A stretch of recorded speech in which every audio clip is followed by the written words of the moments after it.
महाराष्ट्र का महासंग्राम जारी है, कोर्ट में भी जारी है और महाराष्ट्र के सियासी रण में भी। हमारे साथ अरविंद सावंत हैं जो कि उद्धव ठाकरे साहब के विश्वास पात्र हैं। ये उनसे बात करते हैं। अरविंद जी, क्या होने वाला है? दुगदुगी बंदी हुई है, सांसें अटकी हुई हैं। सांसें वैसे अटकती नहीं हमारी। हमने बहुत कुछ इस तरह का अनुभव लिया है। 55 साल शिवसेना में हो तो नई बात नहीं हमारे लिए। ऐसे बहुत सारे आक्रमण आए, संकट आए, गलत सलत लोग आए गए, फर्क नहीं पड़ता।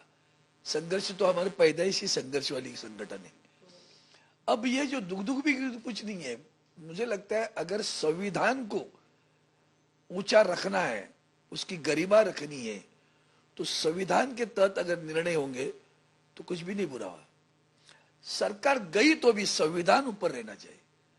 आज संविधान की तरफ ही जिस ढंग से महामहिम राज्यपाल जी काम करते हैं, कभी कभी समय किसी लोगों को मिलता है, दूसरों को नहीं मिलता है, ये सारी चीजें जब लोग देख रहे हैं ना, तो लोगों को तो न्याय कहाँ है? आपने समय मांगा था गवर्नर से मिलने का, मतलब आप कह रहे हैं दूसरों को समय आता ना। पहली बात ऐसे कि विपक्ष के नेता जाकर गवर्नर साहब से मिलते हैं और गवर्नर साहब तुरंत 24 घंटे के अंदर नोटिस निकालते हैं। हालांकि गवर्नर साहब को भी माननीय मुख्यमंत्री जी से बात करने बतानी होती है, भैया मेरे पास नोटिस आई, उसकी मुझे ये लगाना है, सेशन करना है, विधानसभा का अधिवेशन करना है। तो वो बातें करते बिना आप चिट्ठी लिख देते हो सीधा, इसका मतलब क्या है? इसका मतलब क्या है? किसी ने कहा है कि ये करना है, कर लो, तो ये समझ में आता है। दबाव में या किसी के कहने? मुझे उस चेयर की गरिमा रखनी है। मैं कुछ बोलना नहीं चाहता। जनता समझती है क्या हो रहा है। तो ये चीजें देश के लिए अच्छी नहीं है। आज की स्थिति के लिए हो सकता है तुम्हारा फायदा होगा, लेकिन देश में संविधान को जो ठेस पहुंचा रहे हो आप, वो जख्म बहुत बुरी रहेगी और लंबी रहेगी। सिंघवी साहब कोर्ट में दलील दे रहे हैं कि गवर्नर साहब फडणवीस की सलाह पर काम कर रहे हैं।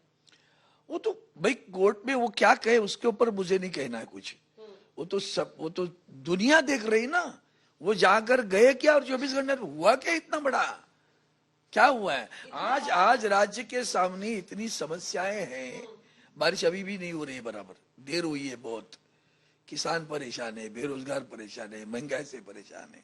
ये सब छोड़ के सत्ता, बस हमें सत्ता पे आना है। याद है कोरोना का समय?